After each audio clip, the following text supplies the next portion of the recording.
Hey, everybody, and welcome to another episode of Eating at a Meeting. I am so excited today to bring to you my guest, Kerry Brodie, over there, to talk about how culinary training builds confidence, community, and careers for refugees.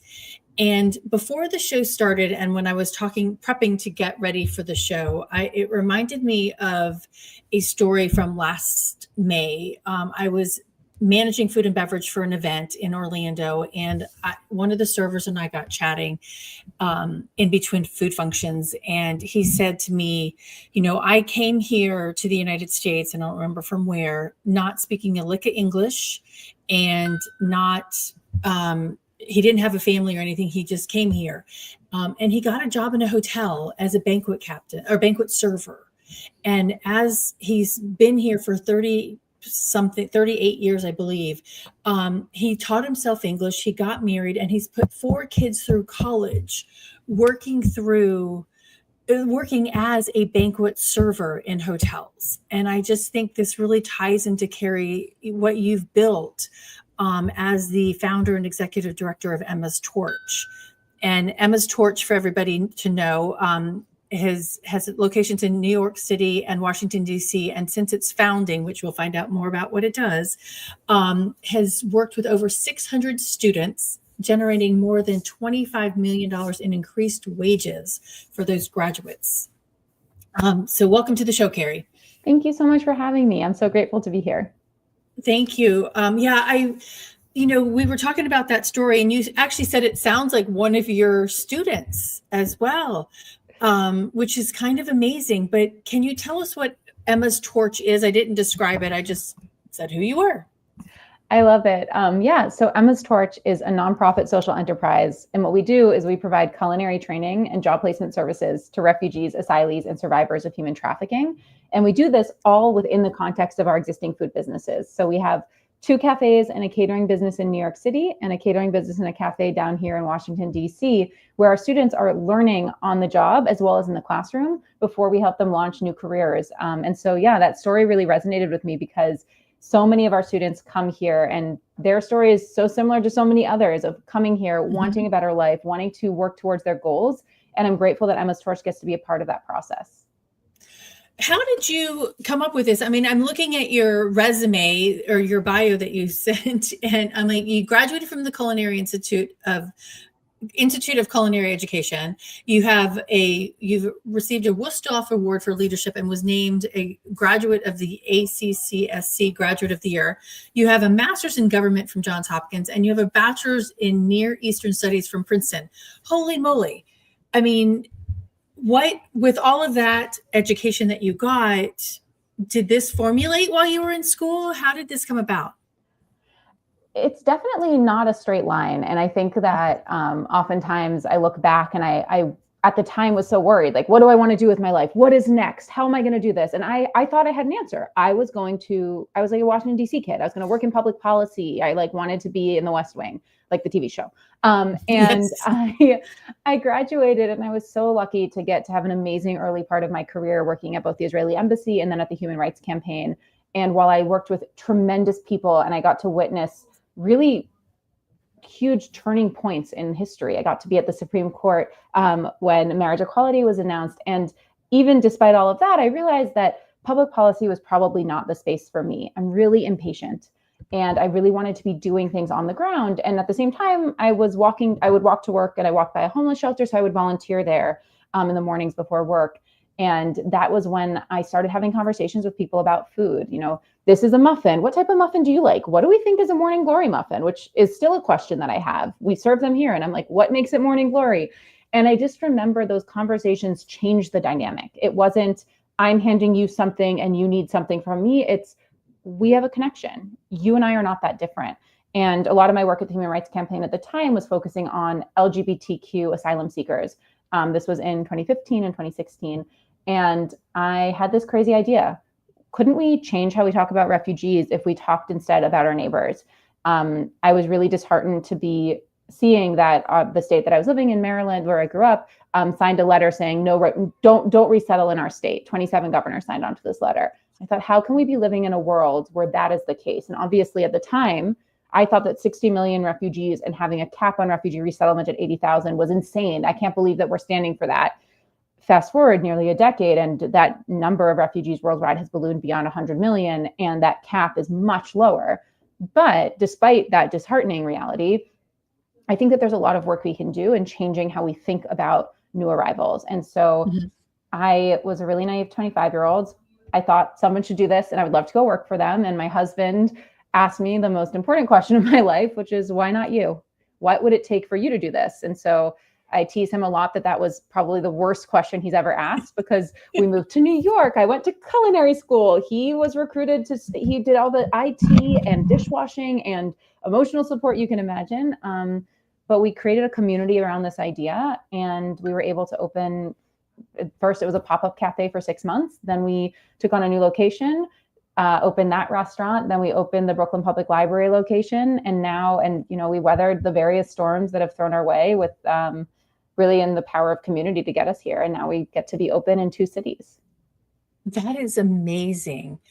I want to give a shout out real quick to, I've got Adia and William Brathwaite and Wynn Bolton over on Instagram listening to us, tuning in.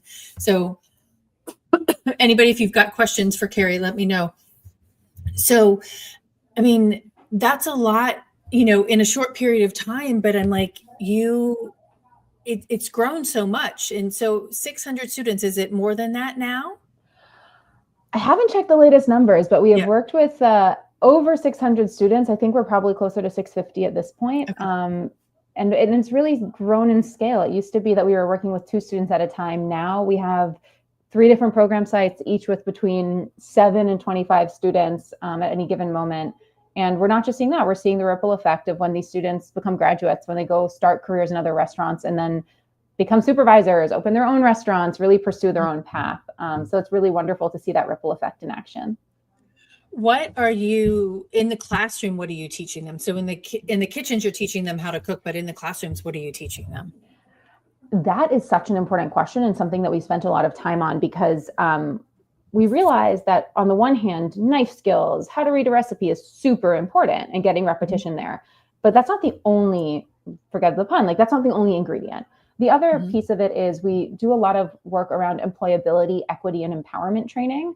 And so we have wonderful social workers on our team who lead this work, but who ensure that if we're learning about empowerment in the classroom, that travels through the whole organization. If we're practicing how to do an interview, we're not just teaching you the words to say to get the job, we're also teaching you how to articulate your goals and what you've told us you want to work towards. How can we stand next to you in that? And so these 2 pieces, those more tangible skills, as well as that employability and equity piece, really come together so that we're not just about job placement here, we're about creating long-term careers. That's awesome. Now, how do you handle language barriers with some of these refugees? So we always have so many different languages in our kitchen. And I often joke because students will say, oh, I'm so sorry I don't speak English. I'm like, what are you sorry about? You speak 6 different languages. I'm sorry that I don't speak Fulani. And I'm just so Where's Fulani from? So from Central Africa. Okay. And so there's such an interesting dynamic around language and food as a common language. And so oftentimes, so we have English classes within our program. And that's been really effective for English as a new language for people to learn, especially because we're focusing on vocabulary that will help them in the culinary industry. So it's not just random words, it's what do you need to succeed here? And then the other piece that I think is just so remarkable to be alive at this moment of our phones have so much power. You can take a picture and translate a label. You can write notes on your phone. You can take videos, you can tag them. And so we also encourage our students to use whatever resources they have. And so it's really special. I walk into the kitchen, there's always multiple languages and delicious food. So no complaints there. Well, and, talking to some other organizations that have done similar work, helping provide places for refugees to cook, because food is a universal language, right? And cooking for somebody is. I just lost my question out of my brain. How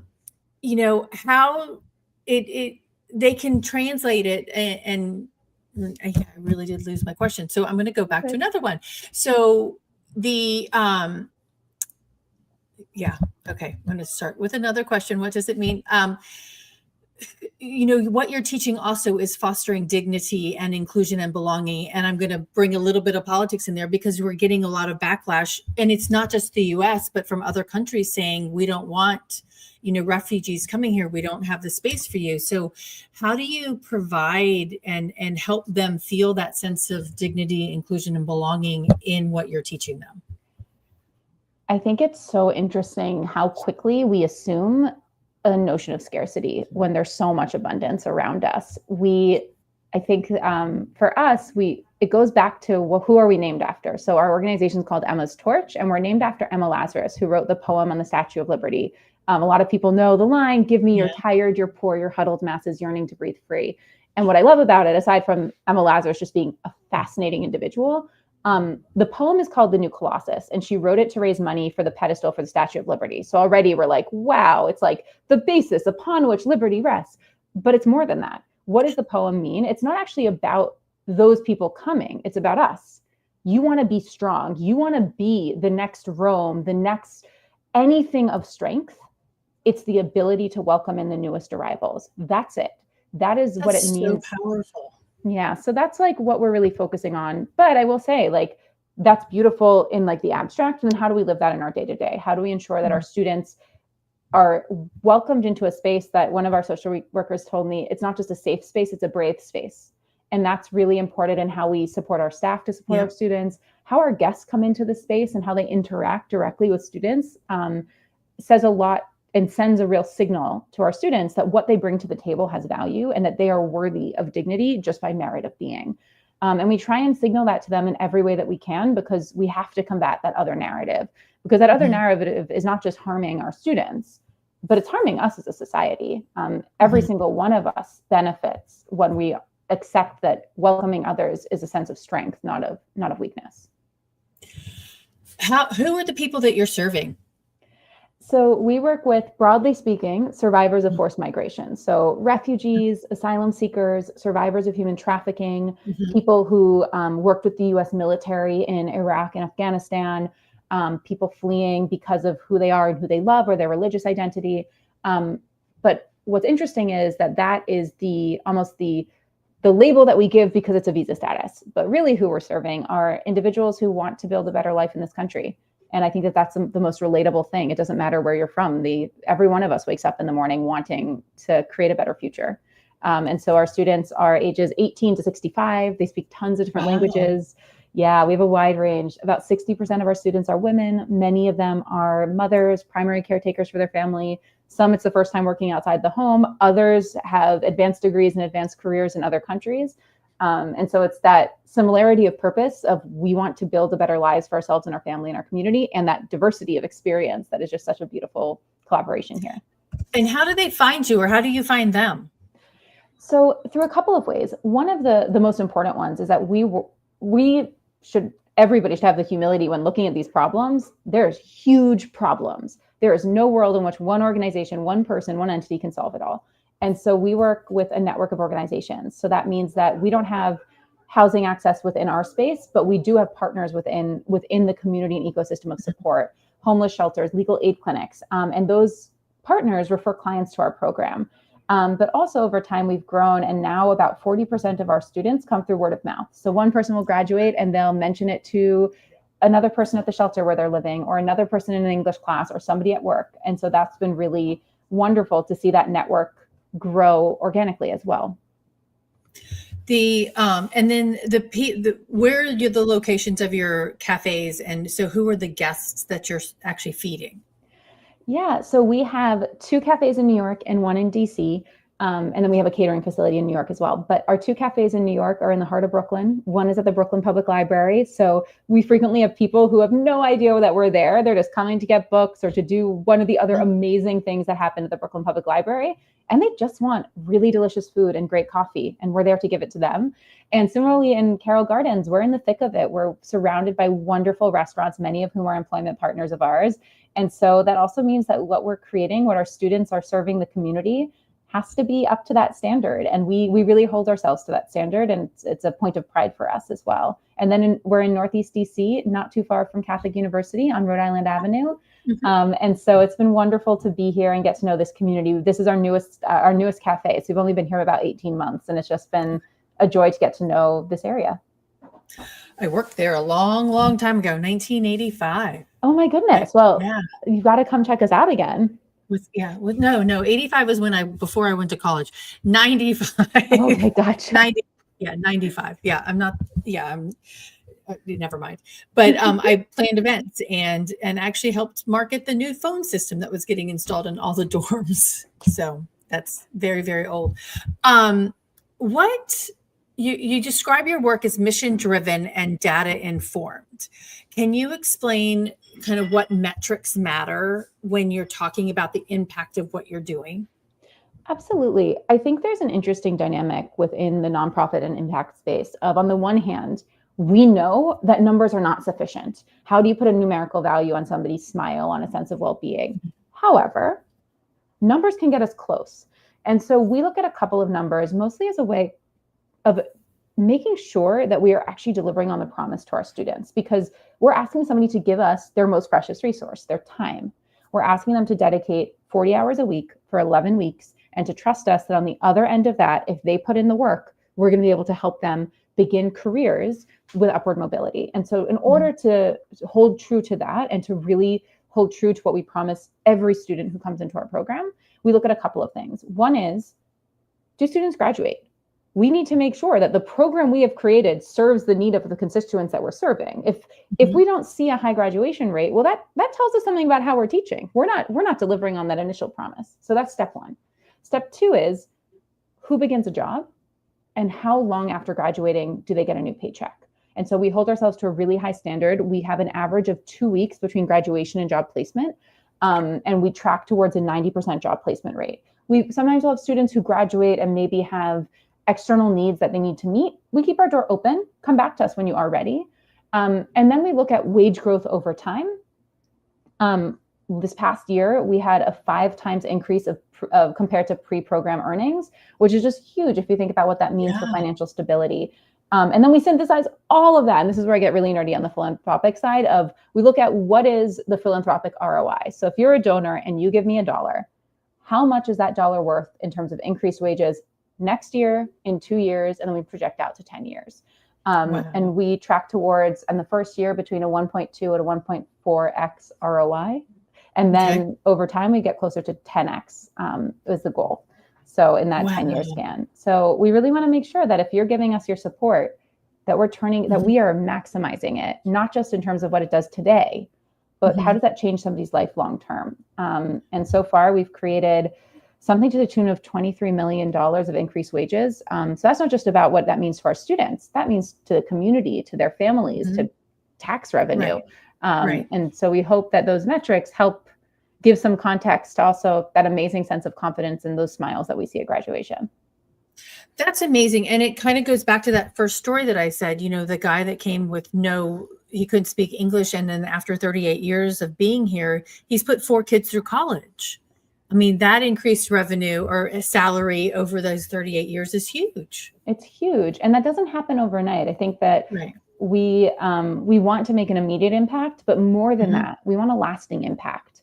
And so it's really exciting when we hear from students and we catch up with them and we find out not just what happened the first year out, but what has that meant for them over time? Because life is long and we want it to be long and for our students to be thriving.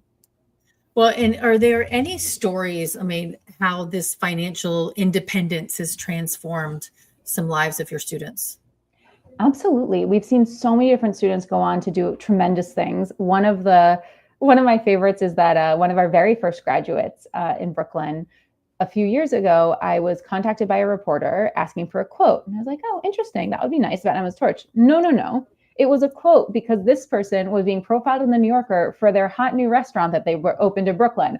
And first of all, I was so proud and so excited for Mazen. And then I also texted him like, excuse me, sir, I should not be hearing about this from the New Yorker. It's like, no, I wanted a surprise. So it was really exciting. And now we've been able to take our students to go see his restaurant That's because I think awesome. there's something to be said for, we tell our students what we believe is possible, but there's a little bit, I joke about being mom zoned of like, but you like us. Like, no, no, no, this is possible. We've seen it happen.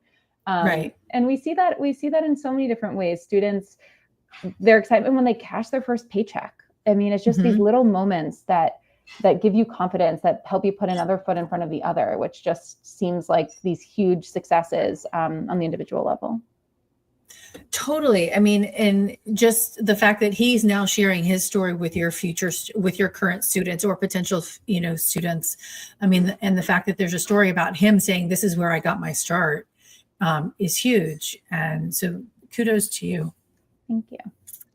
Okay, so a lot of people that watch this show are in the hospitality or event planning and in hospitality in some sort of way. But what can they learn from Emma's torch about creating safe, inclusive, and sustainable dining experiences through what you're teaching and the members that come through the program? I love that question. And of course, if anybody's interested in learning more from me, you can always reach out. We also cater, and that's been really fun. And I think through the lens of catering, we've also seen the power of these events. And so I bring up catering and events in general because there's something so wonderful about you're taking people into a new context. And so you have to be establishing that brave space.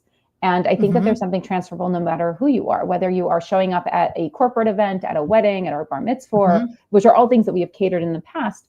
What do you set up so that it feels familiar and it feels like it can embolden people to bring their best selves? When we cater and when we work with our students, we really try and communicate as much as possible. What is our run of show? How is this going to work? Who is working next to you? And I think that that's transferable no matter what context you're in. The more that somebody can feel connected to what is happening and who is it happening with, the stronger I think these events can be. So that's been, I think, one of our lessons throughout has been, how do we reinforce that with everything that we do? Yeah, because it's not, I don't know why this pops into my brain, but I remember talking to a Marine, right? He goes, I don't care who you are, what color you are, what gender you are. If you have the same uniform on that I do, and you're fighting it for the same thing that I'm do, I don't care. It doesn't matter, right?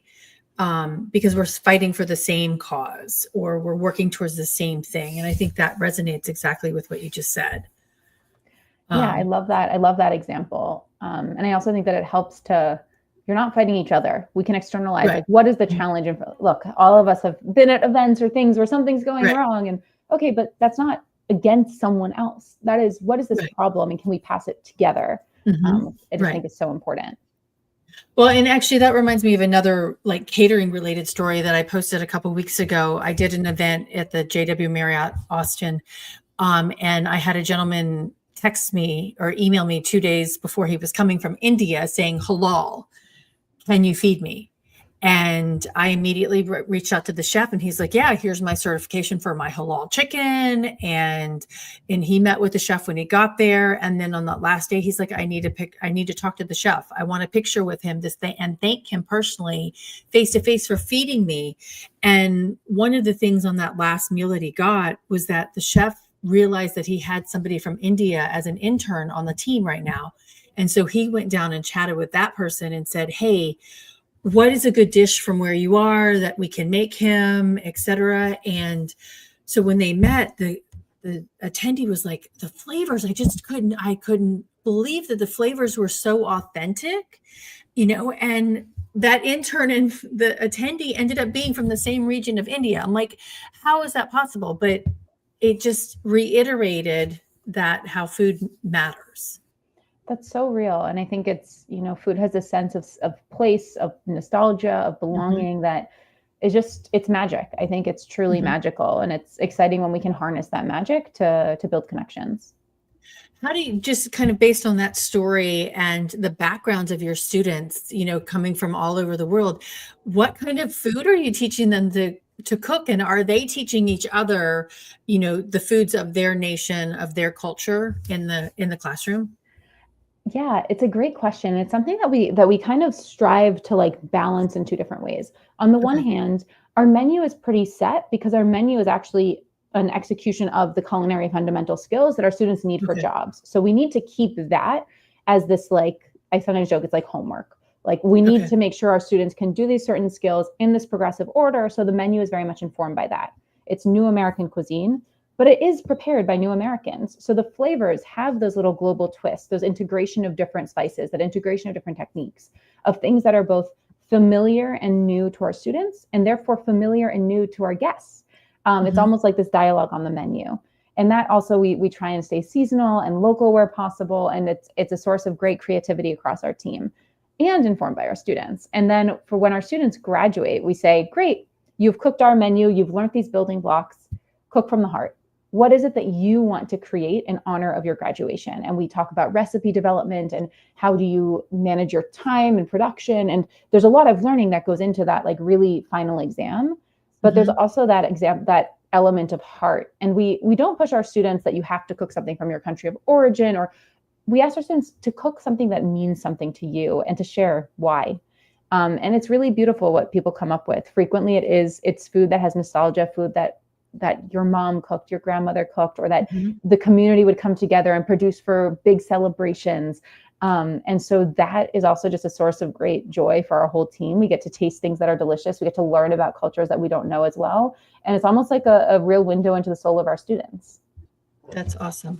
Right. My friend Jenny popped in here. It says, I love that story. Makes them feel so seen. And I'm assuming you're talking about my Austin story from the guy from India, but it does. But even with what you just said, Kerry, I think it does make them feel seen because you're having them do something that matters to them. Exactly. And cooking it that way. Yeah. So majority of the people, are they in the training, it's more of being a back of the house culinary team member, or is there any training to be, front of the house, banquet captains, things, food and beverage directors? Yeah, so most of our students go into back of house. Sometimes it was in catering, sometimes the industry is large. We do have some students who do gravitate towards front of house, and we do barista training as well as some front of house training, though most of our training is back of house. Okay.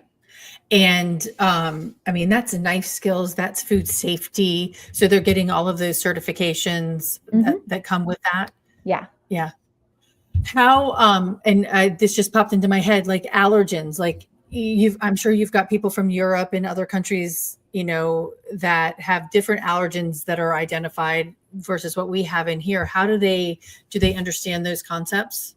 Yeah, it's part of the vocabulary training, the food safety training. We teach about allergens, we teach about restrictions, we teach about halal, we teach about kosher, we teach about all of these different pieces because just like anyone else, our students want to make others feel welcome. So how do you do that? You make sure that the food is safe for them. You make sure that it meets their needs and that you're aware of those needs. And so we do a lot of learning around that. And then there's also just the reality that because we operate our own business and we operate our own catering, our students are doing it in real time as well. And so it's both classroom learning and then on the job learning. And I think those hand in hand help enhance so much because there's only so many webinars or classes that you can take online. And then how do you actually apply that into the real world? Sometimes you don't get that. Exactly. How, and I think we've touched on this a little bit, in some of the things that you said too, but confidence building, right? I mean, you're learning a new skill but you're also coming to a new country or you're coming into a new field of, work. How important is that in what you're teaching? And how does I think I remember getting knife skills from my friend Gina Berry in Atlanta, right? And like being able to use a knife and chopping fast is really does make you more confident in the kitchen, just that one tool. How does that play along with everything else you're teaching? Absolutely. I think that the confidence has to come from all sides. So we do our employability and equity training, but then also like mastering new skills and seeing how far you've come and seeing how much faster you can do things and getting that positive feedback from your chef. It's all those little ways that we can signal to people their worth and that they should feel that level of confidence. throughout the program. And so we really do try and make sure that our feedback is directed into that space of when you're getting feedback and it might not be what you wanted to hear. Well, how do we get that to a place of increased confidence? And we do that because I think that confidence is one of those biggest factors in job placement and long-term employment is, do you feel confident enough with what you know now to keep learning and keep pushing yourself to grow? Right. I don't know why this just popped into my head, but watching The Bear, right? the TV show The Bear. I'm like looking at that fast pace back of house, and even the connection with the front of the house with cousin. I mean, is there some training around managing potentially hostile work environments and building that camaraderie among everyone else? Because even like, I think I've only watched 1 or 2 episodes of this season, but even like, I'm going to help in the pastry shop, in pastries, to help each other in the kitchen. Yeah, I think that teamwork and learning how to work with other people, especially through points of conflict, is an essential skill, not just in the kitchen and anywhere where you work. I think the kitchen, it's hot, there are sharp things around. So like there's an added, a heightened, let's say, sensitivity. I love The Bear. I've only watched the first season, but it's very fun. There are parts of it that ring a little too close to home, but not home, close to some restaurants where I have worked or seen. But we also make sure that our students know that respect is something that they should warrant every single day. And so I think that there's a lot in that about camaraderie and working together that's lovely. There's also some yelling and behaviors that we would not tolerate from employment partners, and that our employment partners wouldn't tolerate from their teams either. So I think there's kind of that balance of kitchens are hard, the intensity is real, but how do we do that and tackle these challenges from a place of respect and team building, not from a place of blame and yelling? Right, exactly. And because the kitchen runs a lot smoother when everybody works together. Absolutely. We won't go into any more episodes of The Bear about that. But I mean, okay, so now also there's conversations. I've had conversations with caterers, because you do have a catering arm and then you have the cafe arm. Those are sometimes 2 different skill sets, even working in a hotel kitchen, right? Because at a restaurant, you're putting out maybe 100 plates a night, right? Whereas in a catering thing, you have to put 100 plates out at one time. Yeah. So how do you train that? And what have you learned that our hospitality partners in the convention center and hotels could potentially learn from what you're teaching and what you've learned? So I think that there's both what are the transferable skills and what are the skills that are very unique. And so we just opened our catering facility in New York, and we're a lot of the curriculum is the same, urgency, knife skills, all those other pieces, but there's nuance, especially around timing of plating. There's also nuance around menu development. I think that there's something really interesting there. We often talk to people who are like, but wouldn't it be great to do this item? Honestly, I'm one of those people like, couldn't we do this on our catering menu? And then you have to actually think about it. Like, do you think that you could plate that so that all of the dishes go out looking exactly the same and drop at the same moment, and you have the variations for allergies? And that complexity is so fun. I think that there's something so wonderful about that. And in conversations that we have with people about their events as well, like if you're planning a wedding, you want it to be unique and special in yours. And also you want the food to come out at the same time, looking the same. And you want it to be like both a central point and no friction.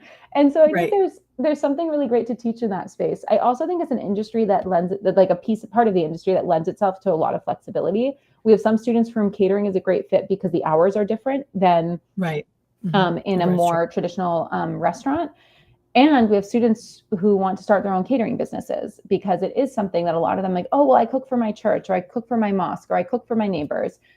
How do I turn that into a business? And I think that there's so much richness in that of the difference between catering for your neighbors and catering at this larger scale. And there's so much learning that you can do there that it's just an exciting pathway to explore with our students. Yeah, I mean, because it's a different skill set, but it is such an opportunity to grow and feed so many more people.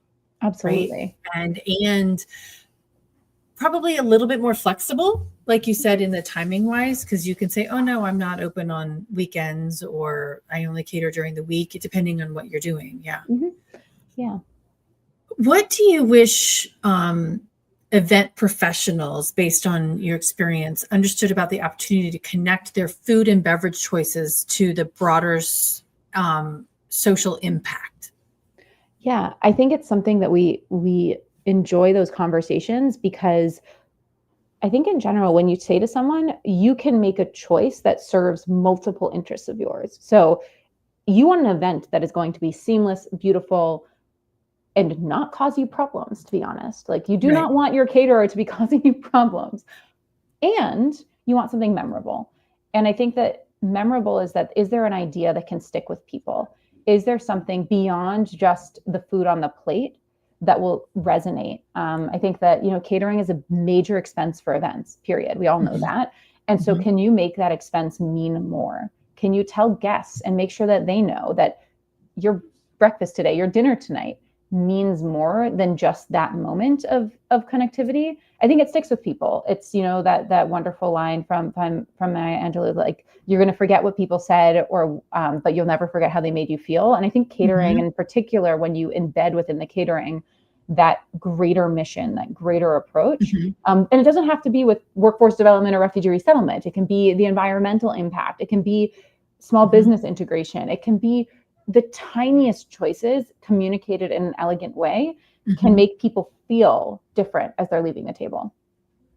And that reminds me of being in the Vancouver Convention Center for the first time. Well, probably not the first time, but as an event planner. And the beverage napkins that they were using, they were telling the story of how they built the convention center, because it was over water, and how they protected the land below them, with the design of the convention center. And that's how, that, brings the story forward. Right. And I love that. Yeah, it was really kind of fun. I mean, that was like 2010. So 15 years ago, but it's stuck with me, because it really, you have to share that story, right? And maybe you're partnering with the excess food, saying, hey, we're donating this excess food that we have that's prepared but not served, and time and temperature controlled, to this community, right? Or I think the stories are really, really important. And I think with your catering, you can say, hey, this is who we are and how we're doing this and teaching. Absolutely. How, just kind of on the conversation of excess, but thinking about managing waste. My friend Stephen Satterfield a long time ago said, when he went to culinary school, it's like you had to make the carrot the perfect square, right? And then a lot of that, went to the trash can, right? So how are you, because this food matters in so many ways, how are you teaching them about managing waste in the kitchen? I think it's been really interesting to see within the culinary industry, the renewed focus on waste. I think that there's been a lot of people at the highest level leading that conversation. I think, Danny Myers has led a lot of those conversations. The whole concept behind Blue Hill, like Stone Barns and Blue Hill, there's so much around that. And that conversation on waste is really interesting. And it means that we're no longer okay with the amount of food being thrown away. We are no longer okay with accepting that this is just an unsolvable problem, because it isn't unsolvable. And so I remember I was talking to a major food purveyor about, instead of talking about scraps, let's talk about sparks of creativity. And so, first of all, our style of service, I know how to do all of those knife cuts. I know how much waste they produce. Let's find ways to use that waste, because there's no reason for waste. It's a spark of creativity. Can you use what's left on a fish to make a mousse? Can you use those scraps of carrots, the carrot tops, to make a pesto? Can you think more, and not just in terms of family meal, though we feed everybody on our team every single day. So there's very little food waste because we create meals out of it. And create is the right word, because it's a chance to repurpose and renew the products themselves. And I think that also is embedded in, do we respect the food that we're working with? Do we respect that this food, a carrot was grown in the earth and had to be nourished from that first moment before it came on a truck to our location, and is now being turned into not just one meal, but all these different pieces? I think that's a big piece of it. We are not, strictly speaking, a food waste organization. That's not our main focus, right? But there's so many positive externalities that we can be a part of. And frankly, it's another one of those ways that food waste is very bad for business. It's not just that preventing food waste is good for the world, there is like a purely bottom line driven approach for why we should stop wasting as much food as we do. And so I love to be able to speak out of those both pieces. There's the head and the heart of it. The heart of it of this is a carrot that needs respect, and the head of it of like, yeah, this makes sense on our bottom line. So those seem like low hanging fruit for us. Yeah. Well, and I posted just, an hour before we came on a picture of these 2 humongous bowls of ketchup that were placed on a buffet at breakfast. And there were 2 buffets. So there was 4 bowls of ketchup. And like, do you know that many people that put ketchup on their eggs or their potatoes? I'm like, why? This is blatant food waste, but it's not just the food, it's the cost. I'm like, how much did you spend on that ketchup that you're really now just throwing in the garbage? Yeah.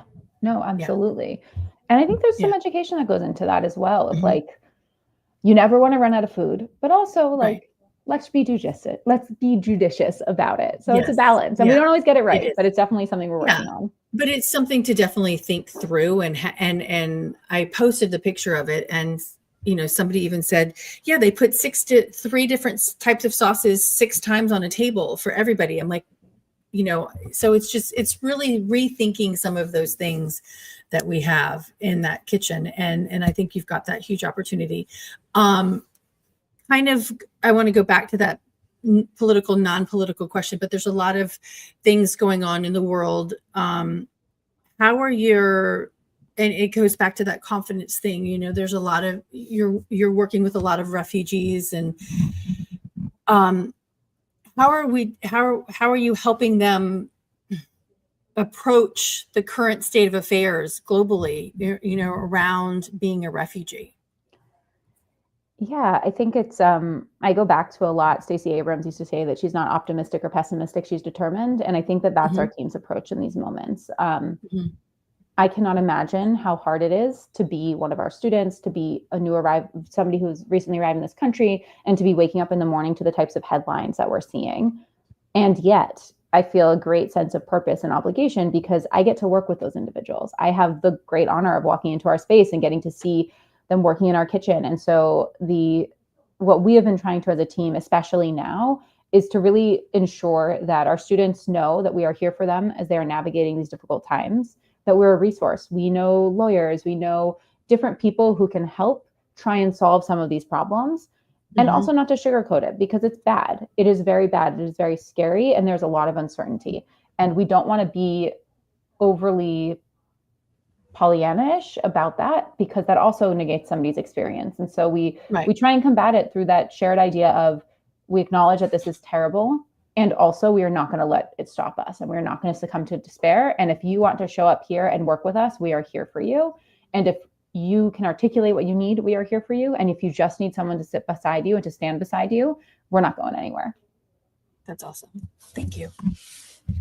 So how can, with thinking through that too, with your, what did you call them? Your partners that hire? Our employment partners. Yeah. Employment partners, and just the hospitality in general, it's, how can we help them better support, refugees and newcomers? And it's not just a job, right? It's a feeling of welcome.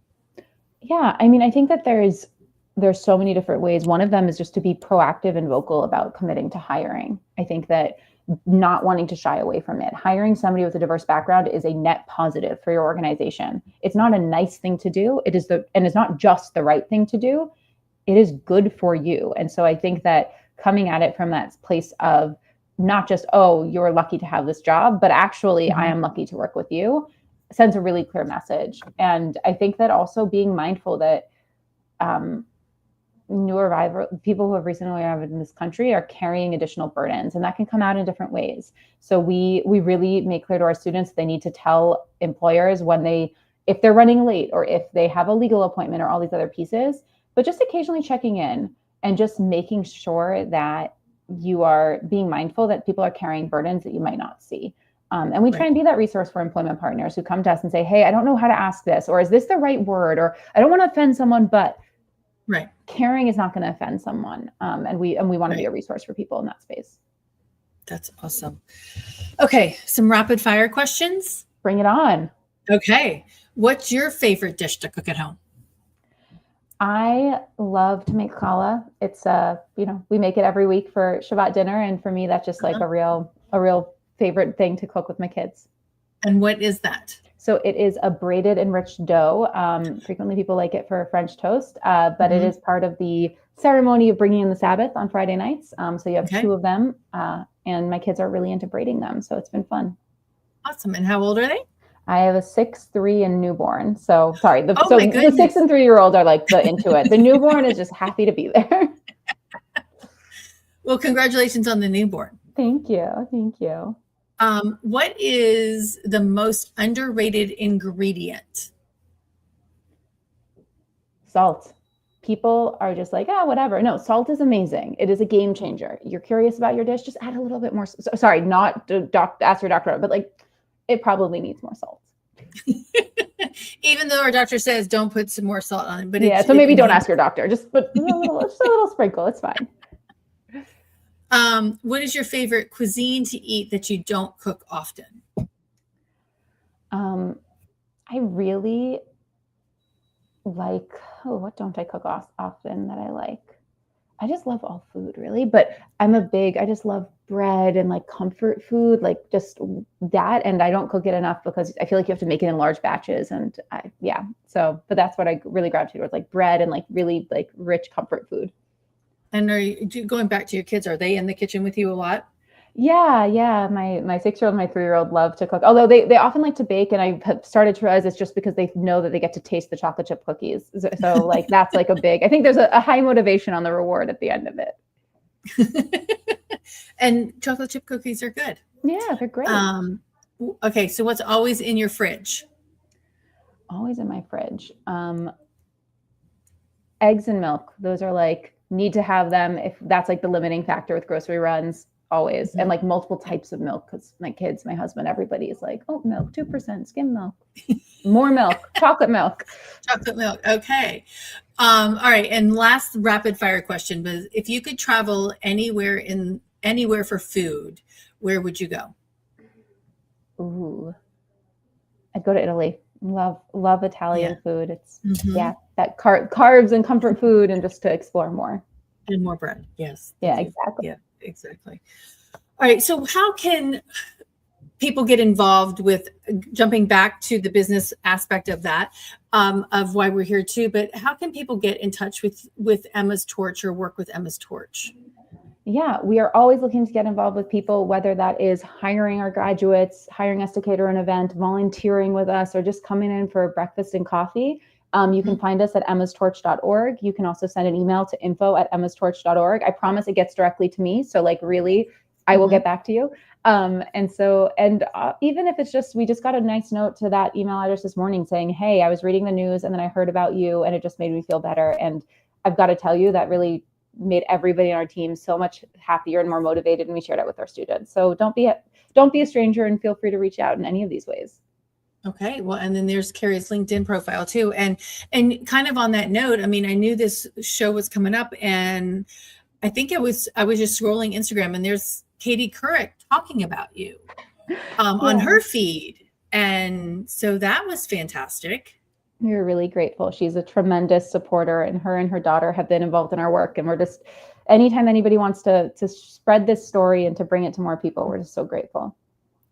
Okay, one more final question. Catering size. What's your sweet spot for size of catering gigs? Our favorite is like 150 to 200 person wedding has been like amazing. We can stretch. We did a 300 person gala in DC last year, and we've done some things in that larger end. We've also done like corporate like lunches for similar size, but I feel like that 150 is like tends to be a sweet spot for our team. Okay, perfect. All right, and then one last question. What do you want everybody to know about Emma's Torch? Oh, great question. I want everybody to know that there's a place for them here. So if you want to get involved, there's always a place at our table. Awesome. Thank you. Everybody, this has been a fantastic conversation with Kerry and that Melina. Thank you for joining us at the last minute here on Instagram over there. But Kerry, thank you so much for the work that you're doing and the passion behind it. Thank you. Thank you for having me. I really appreciate it. You're welcome. And I look forward, I'm going to figure out how to come eat at the cafe next week when I'm in DC. So I'll bring my niece. Amazing. And yeah. And everybody, until actually next week, I'm off because I'm going to be doing a food waste audit in Baltimore with my friend Aurora. But we'll be back in 2 weeks with a live edition of Eating at a Meeting. So until then, check out Kerry and Emma's Torch. And I want you to stay safe and eat well. Thanks. Thank you.